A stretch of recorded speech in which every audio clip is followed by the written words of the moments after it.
জন্মের কিছুদিন পরই আমার আব্বা মারা গেলেন। এরপরই আমার মাকে আমার নানা নানি মামা মামি অন্যত্র বিয়ে দেওয়ার জন্য আমার আব্বার বাড়ি থেকে নিতে চাইলেন, কিন্তু আমার মা তিনি সাফ সাফ জানাই দিলেন, না বাবা, আমি আর কোথাও বিয়ে বসবো না।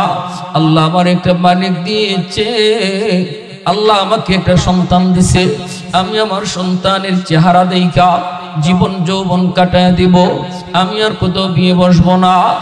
মা যায় নাই। এরপরে আমার একটু বুঝ হওয়ার পর আমি দেখলাম মা মানুষের বাড়িতে কাম করে করে আমাকে লেখাপড়া করায় মেট্রিক পরীক্ষা দিতে যাইয়া 450 টাকা ফি দেওয়া লাগবে। আমি তো দিতে পারবো না বইলা কান্না করে বাড়ি চলে আসি। মাই কই, বাজান তুমি কেন কান্না করো? আম্মু, মেট্রিক পরীক্ষা আমার দেওয়া হবে না। কেন বাবা? কই, মাগো 450 টাকা ফি কেমনে দিব? তুমি তো মানুষের বাড়িতে কাম কাজ কইরা কোন রকম আমার খাতা কলমের টাকা ব্যবস্থা করো। ও মা, কেমন করে এত টাকা ফি দিব? আমি স্যারকে বলে এসেছি, স্যার না, আমার দ্বারা পরীক্ষা নেওয়া হবে না, পরীক্ষা দেওয়া হবে না। মা তখন কই, বাজান একটু কান্দিও না, দেখি আমি। মা একটু দেখি কইয়া একটা মাটির বাক্স মাঝে ভাঙছে, ভাঙ্গা পয়সা গইনা দেখে 450 টাকা হয়ে গেছে। ছেলে কই, আমি কান্না করি, মা এই পয়সা তুমি কখন জমাইছো?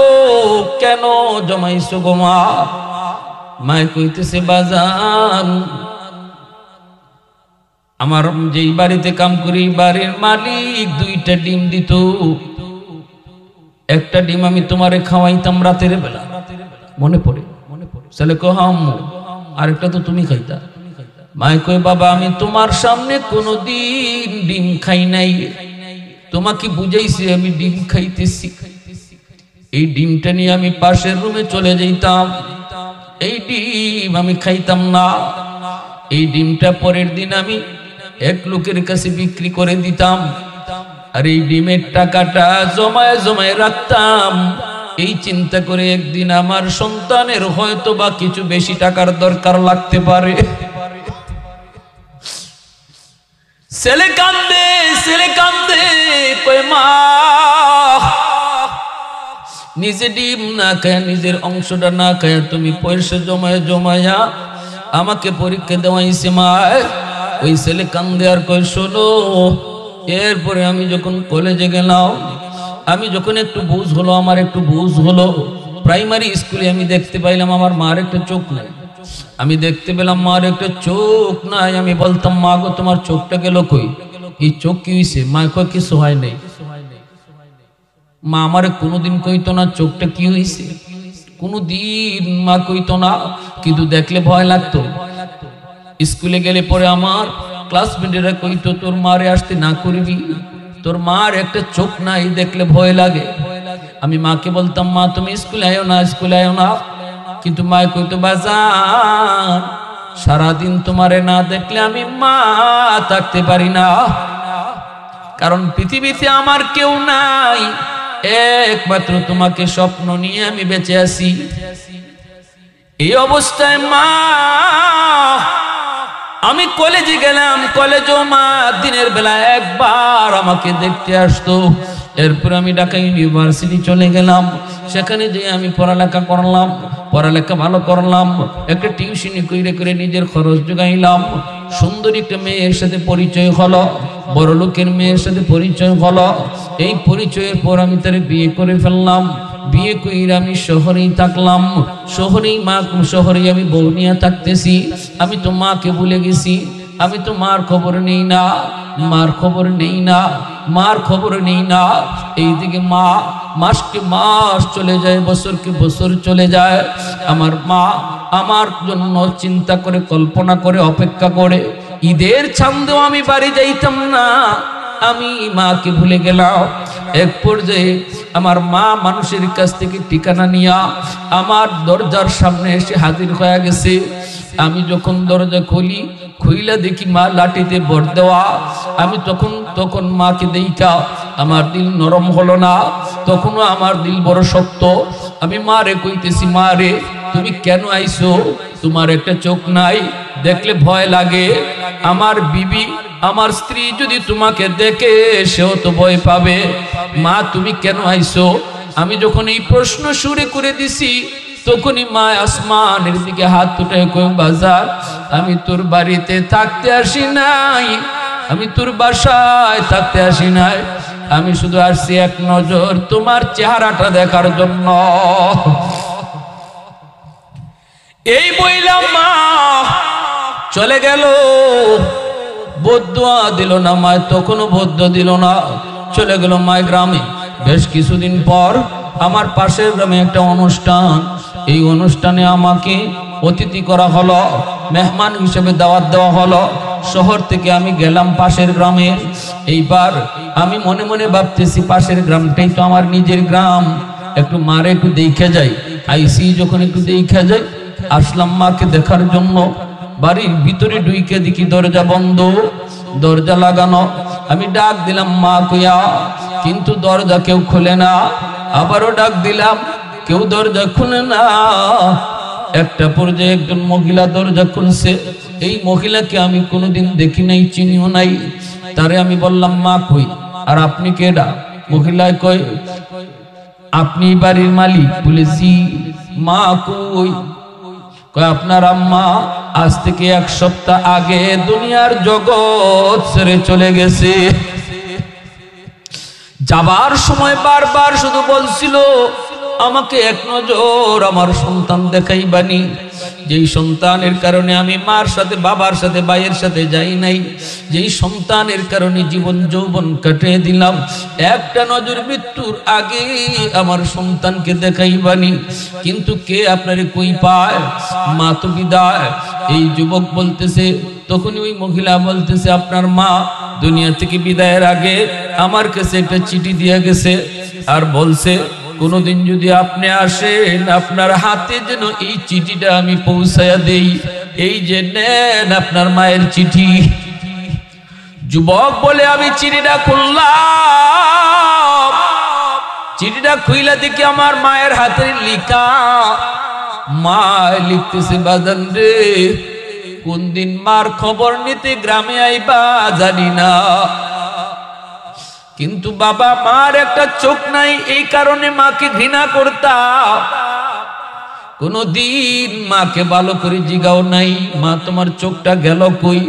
অথবা জিগাইলো, আমি মা কোনদিন কই নাই। আজকে চিঠির মাঝে লিখে গেলাম, মার এই চোখটা কি হলো, কই গেল? তোমার বয়স যখন 7 বছর, তোমার টাইফয়েড জ্বর হয়েছিল, ডাক্তার বলেছে তোমার একটা চোখ নষ্ট হয়ে গেছে। এই নষ্ট চোখটা উঠাইয়া যদি আর একটা চোখ এখানে বসানো না হয়, তাহলে তোমার দুটো চোখ নষ্ট হয়ে যাবে। ওই দিন আমি ডাক্তারকে বলেছিলাম, ডাক্তার আমি মার দুটো চোখ তুমি নিয়ে যাও, তবু আমার সন্তানের চোখ তুমি বাঁচাও। ওই দিন আমি মার চোখটা নিয়া তোমার চোখ লাগানো হয়েছে, তোমার চোখ বাঁচানো হয়েছে। এই কথা শোনা মাত্রই যুবক হাও মাও করে কান্না শুরু করছে। এজন্য ভাইরা, ওই বিশ্ব মা দিবস পত্রিকায় ওই যুবক নাম না দিয়া তার জীবনের কাহিনী লিখে বলছে, আমার মতো নালায়েক কেউ হইও না, কেউ হইও না, কেউ হইও না। আজকে আমি পথের ভিখারি, আজকে আমার স্ত্রী সহ সন্তান কেউ আমার পাশে নাই। মনে রাখবা, যেই সন্তান বাপ মারে কষ্ট দেয়, রাসূল কয় একমাত্র কবিরা গুনাহ বাপ মারে কষ্ট দেওয়া, যেটার নগদ শাস্তি আল্লাহ দুনিয়াতে মরণের আগে আগে তারে দেয়। কোন গুনার শাস্তি আল্লাহ দুনিয়াতে নগদ দেয়, এই কথা এমন কয় নাই। কিন্তু বাপ মার সাথে অবাধ্য আচরণকারী সন্তানের কষ্টটা, এর বদলাটা, এর ভাঙনাটা আল্লাহ মরার আগে তারে দুনিয়াতে নগদ দিবে। ইল্লা উকুকুল ওয়ালিদাইন ফাইন্নাহু ইউআজ্জালু লিসাহিবিহি ক্বাবলাল মামাত। মৌতের আগে আগে হয়ে যায়। যে ছেলে তার বাবার সাথে যেমন আচরণ করবে, তার সন্তান তার সাথে এমনই আচরণ করবে। ঠিক কিনা জোরে বলেন? রাসূল করিম সাল্লাল্লাহু আলাইহি ওয়াসাল্লাম মদিনার কবরের পাশ দিয়ে যাইতেছেন নবীজির সাথে সাহাবায়ে কেরাম। আল্লাহ নবী বলতেছেন, সাহাবীরা আমি অন্তর চোখে দেখতেছি, আল্লাহ আমারে দেখাইছে এই কবরের ভিতরে আযাব হইতেছে, একজন যুবকের আযাব, আমি একটু তার জন্য সুপারিশ করব, তোমরা আমার সাথে একটু আমিন কইও। সাহাবায়ে কেরাম নবীর সাথে আমিন বলেন, আর রাসূল বলেন, আল্লাহ আমারে তুমি রহমতের নবী বানায় ঘোষণা করে পাঠাইছো, আল্লাহ রহমতের নবী পাশ দিয়ে যাবে আর কবরে আযাব হবে, হয় না মালিক তুমি যুবকের আযাব বন্ধ করো। আগুনে পুড়তেছে, সাপের কামড় খাইতেছে, আর মা মা মা মা করে চিৎকার করে কাঁদতেছে। আল্লাহ রসুল যখন সুপারিশ করে সাহাবায়ে কেরাম আমিন কয়, তবুও আযাব বন্ধ হয় না। আসলে আল্লাহ রসুল আবারও হাত বাড়ায়, সাহাবীরা আবারও আমিন কয়, তবু আযাব বন্ধ হয় না। নবী আবার হাত উঠায়, সাহাবীরা আমিন কয়, তবু আযাব বন্ধ হয় না। এইভাবে 3 বার নবী হাত উঠাইলেন, 3 বারই আযাব আর বন্ধ হলো না। এইবার আল্লাহর নবী জানতে চান, মালিক ও মালিক, আমার হাতের দাম বুঝি তোমার দরবারে কমে গেল? আমি হাত উঠাইতে দেরি, তোমার দরবারে কবুল হতে দেরি হয় না।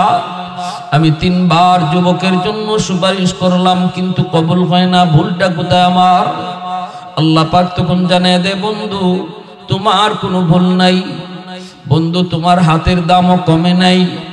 এই যুবকের মা এখনো দুনিয়ায় জীবিত, মার মনে ভীষণ কষ্ট, মা মৃত্যুর সময় সন্তানকে মাফ দেয় নাই, মার কলিজায় অনেক ব্যথা। এজন্য আমি আল্লাহ সিদ্ধান্ত নিয়েছি, যতক্ষণ পর্যন্ত তার মা তারে মাফ না দিবে, আমি আল্লাহ তোমার সুপারিশটাও কবুল করব না। আল্লাহ নবী, রহমতের নবী, মায়ার নবী সাহাবায়ে কেরামদেরকে বলেন, সাহাবীরা যাও, যায় তার মাকে একটু আমি নবীর সালাম জানাও। সাহাবায়ে কেরাম যায় মহিলাকে সালাম জানাইলেন। মহিলা কবরের সামনে নবীর কাছে হাজির। আল্লাহর নবী, রহমতের নবী বলেন, মা গো কবরটা চিনুনি? মহিলায় কই, চিনি গো নবীটা আমার ছেলের কবর, কয়েকদিন আগে মারা গেছে।